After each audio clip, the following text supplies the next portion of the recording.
500,000 years ago, the world was not our own. The balance of power was completely different. Our ancestors, not yet the masters of creation, walked a landscape ruled by absolute fear.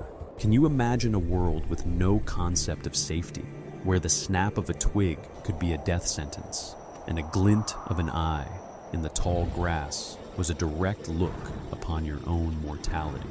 This was a time when humanity was on the menu, a staple food for beasts of nightmare proportions. But this isn't just a story of terror, it's a story of incredible ingenuity. It's the story of how our ancestors, with fragile bodies but incredibly sharp minds, refused to accept their place in the food chain by outsmarting the monsters that lurked in the dark. 500,000 years ago, the world belonged to a people known as Homo heidelbergensis. They were pioneers in every sense of the word, taller and more powerfully built than their predecessors, with brains that were rapidly approaching the size of our own. They were among the first hominids to build simple shelters and bravely push into the unforgiving, cold climates of ancient Europe. But this world was an age of giants, a brutal landscape dominated by megafauna, where survival was a desperate moment-to-moment struggle. The evidence for this is etched directly into the fossil record, where ancient skulls bear the puncture wounds of great cats and skeletons show the scars of violent, terrifying ends. For these early humans, every journey was a calculated risk. They lived in a constant state of hypervigilance, knowing that predators stalked the edges of their world. To survive, they couldn't rely on strength alone. They had to rely on their intellect and their greatest advantage of all, each other. In a group, there was a chance. More eyes and more ears created a collective awareness born from shared terror, marking the dawn of a new, powerful level of cooperation.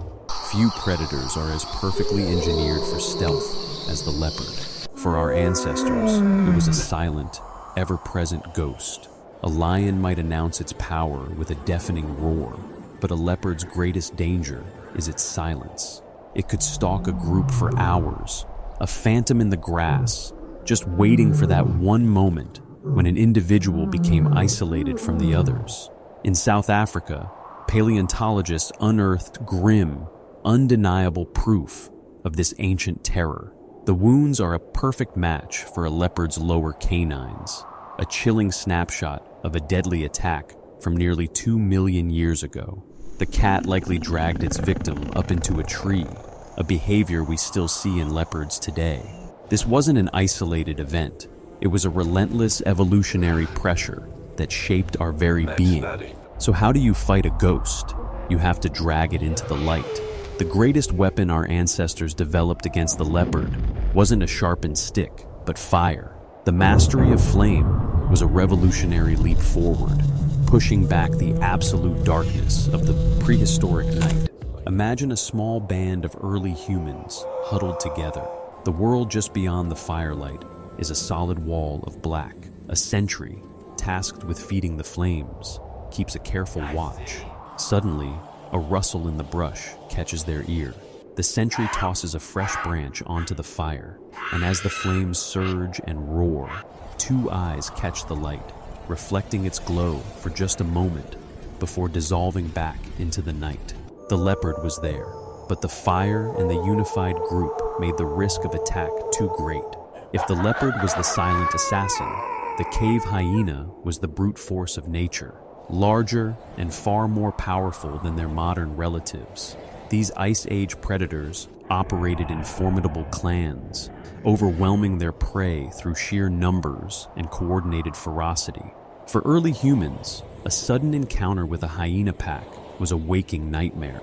Caves, the very shelters our ancestors sought for safety, were often already claimed by these carnivores, making them direct and dangerous competitors. The jaws of a cave hyena could splinter the bones of an elephant. To a comparatively fragile human, their bite was catastrophic. Outsmarting a pack of hyenas required a psychological victory. Early humans learned to master intimidating warning displays.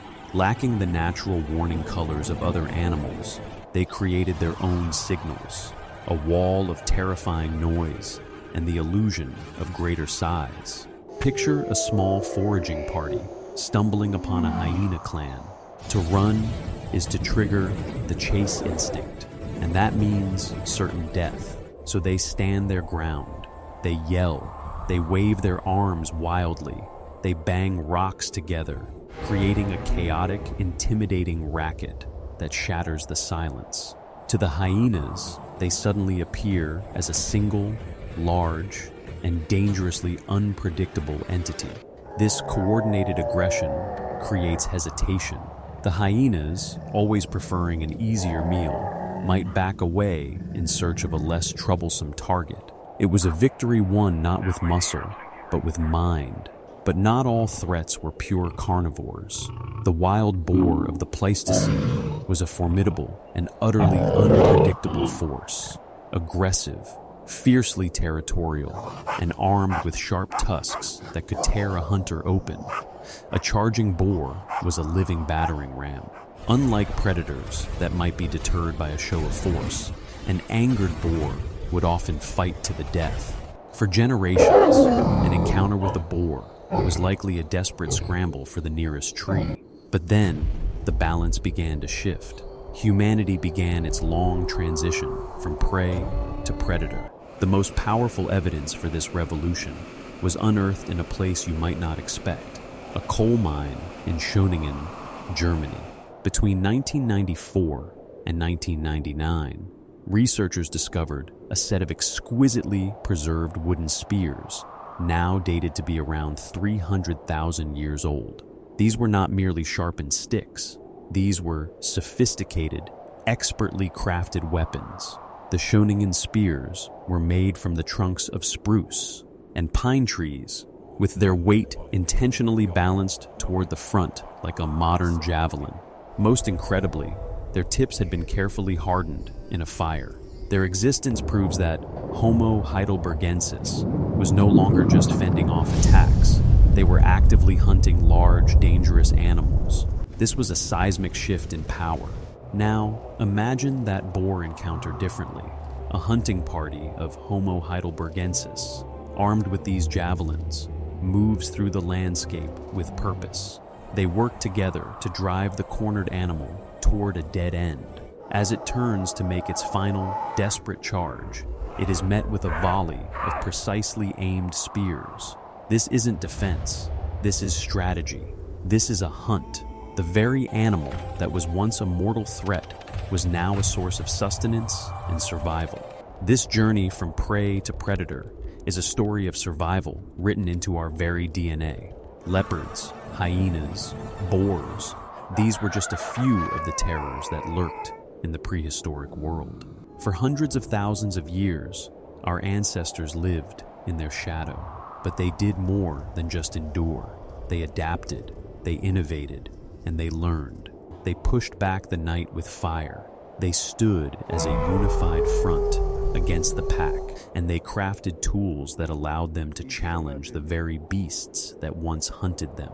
These strategies, cooperation, fire, and technological invention, were more than just clever tricks. They became the foundational pillars of human civilization.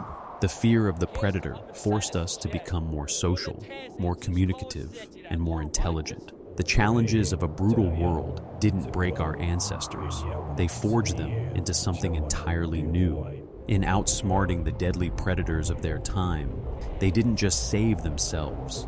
They lit a spark of ingenuity that would allow their descendants, us, to one day inherit the earth. If you want to continue exploring the epic history of humanity, make sure to subscribe to the channel and hit that notification bell so you don't miss what comes next. Thanks for watching.